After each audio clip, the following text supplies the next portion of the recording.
স্বর্ণ ও রূপার দামে যেন চলছে রোলার কোস্টার রাইড। অর্থনৈতিক অনিশ্চয়তা ও ভূ রাজনৈতিক অস্থিরতার বিনিয়োগ হিসেবে চাহিদা বাড়ছে স্বর্ণ বা রূপার।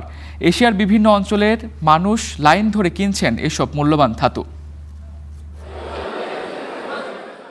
স্বর্ণ এমন এক মূল্যবান ধাতু যা ইতিহাস জুড়ে নিরাপত্তা ও স্থিতিশীলতার প্রতীক হিসেবে পরিচিত। মানুষ যুগ যুগ ধরে স্বর্ণকে কেবল অলংকার নয়, বরং নিরাপদ বিনিয়োগ হিসেবেও দেখেছে। তাই তো দামের এমন উত্থান পতনে এশিয়ার বিভিন্ন অঞ্চলের মানুষ লাইন ধরে স্বর্ণ কিনতে দাঁড়িয়ে আছেন। সাম্প্রতিক সময়ে স্বর্ণের দাম বেড়েছে, যদিও তা ওঠানামা করছে। তবে আমি জানি ভবিষ্যতে এই দাম আরো বাড়বে, তাই আমি এখানে স্বর্ণ কিনতে এসেছি। বিশ্ববাজারে 4 ফেব্রুয়ারি 1 আউন্স স্বর্ণ বিক্রি হচ্ছে $5,000 উপরে। স্বর্ণের দাম রেকর্ড উচ্চতায় পৌঁছানোর পর কিছুটা পতন হওয়ায় বিনিয়োগকারী থেকে শুরু করে সাধারণ মানুষ আবারও স্বর্ণ কেনা বাড়িয়ে দিয়েছেন।